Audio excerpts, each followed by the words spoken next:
This week we are headed to Yellowstone National Park. It is home to some of the world's most impressive geothermal features and wildlife. The park is located mostly in Wyoming, but also extends into Montana and Idaho.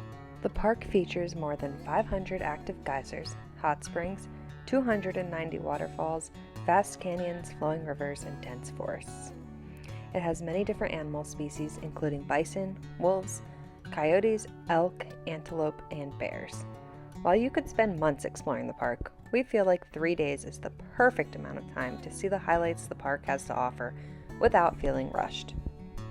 This video focuses on day 1, where we traveled through the west end of the park, stopping at Old Faithful, Biscuit Basin, Grand Prismatic, and the Fountain Paint Pots. We are at Old Faithful and Upper Geyser Basin. And I can finally check off seeing Old Faithful erupt. It was about what I expected, I would say. It was very cool, but to me what's cooler is what's happening underneath causing it to erupt. Yeah, now we're gonna walk around the Upper Geyser Basin area and look at some other geysers and springs and all that cool stuff. Old Faithful is located above a massive volcanic caldera, just like most of Yellowstone's geothermal features. It acts similar to a pressure cooker. Beneath the geyser sits a reservoir where water is heated from magma underneath the ground. The heated water builds up pressure and eventually exits through a small pipe. When water exits, the pressure of the waters below decreases and causes explosions above ground. Geysers blast water on a regular basis, depending on their eruption cycle. Old Faithful isn't famous for being the most impressive or largest geyser, but for its eruption frequency and predictability. The next eruption can be predicted within 10 minutes of accuracy.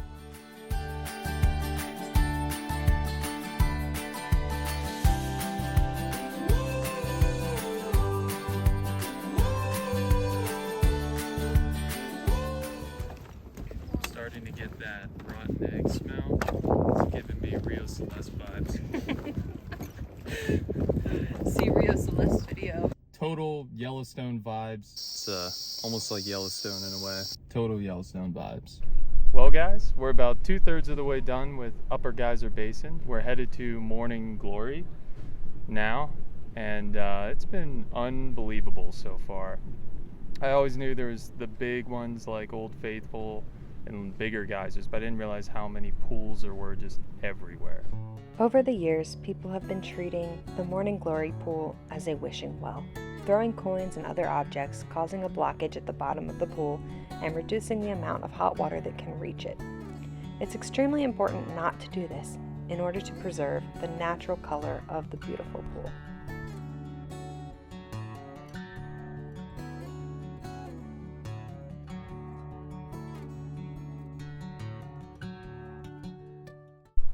We just saw the Grotto geyser erupting, and it was really, really cool.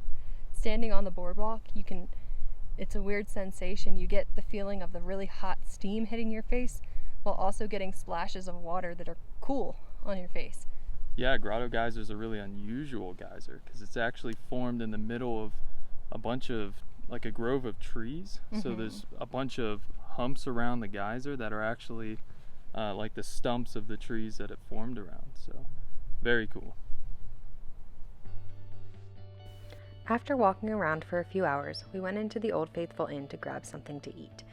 It is a National Historic Landmark built in 1903 to 1904 with local logs and stones.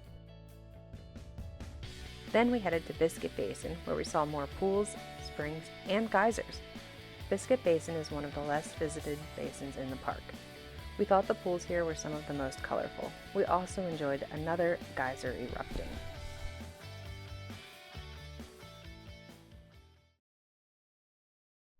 This is what Greg came here for. It's time for Grand Prismatic. We started off by taking the Fairy Falls Trail to an overlook of Grand Prismatic. It is the 3rd largest spring in the world. The view from the top is incredible to see the changing colors from the center of the edges of the spring. The orange, yellow, and green colors are due to different types of thermophiles living at various water temperatures. After seeing it from above, we hiked back down and explored the boardwalk where you are right next to the spring. We also got to see the Excelsior Geyser crater. Although this is inactive today, it was once the largest geyser in the world. John Muir once wrote, "Near the Prismatic spring is the Great Excelsior Geyser, which is said to throw a column of boiling water 60 to 70 feet in diameter to a height of 50 to 300 feet at irregular periods. This is the greatest of all geysers yet discovered anywhere." It's crazy to me how they have all these geothermal features and they just flow into a normal river.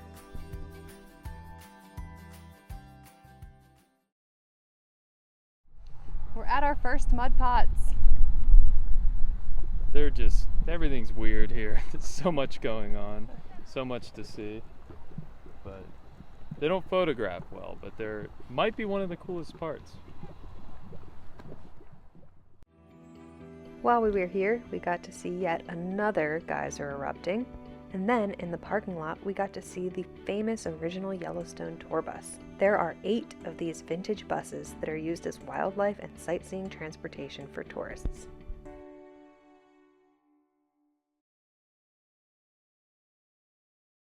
In the evening, we decided to drive to Lamar Valley to look for wildlife. It is located on the northeastern end of the park.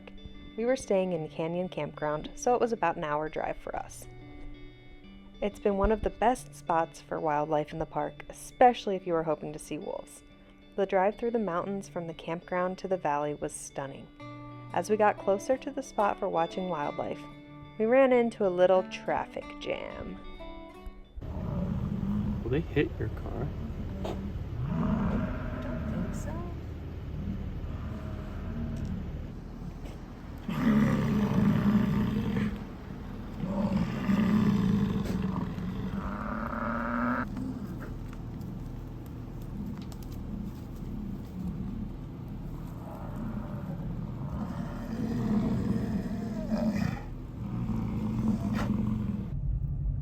That was so cool. We just got stuck in a herd of bison. Wow. That is the closest I've ever been to such a huge animal. Due to the bison jam, we ended up getting to Lamar Valley too late to look for wildlife. But don't worry, I make Greg get up extra early another morning. Thanks for watching. We hope this video gives you a better idea of what to do in Yellowstone. If you enjoyed this one, make sure to hit subscribe because next week we'll be heading to Hayden Valley, Grand Canyon of the Yellowstone, and West Thumb Geyser Basin. Oh my god, I'm not funny.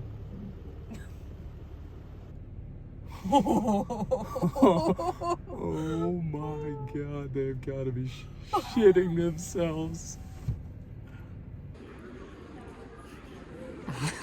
It's not. It's a video. Take a bite.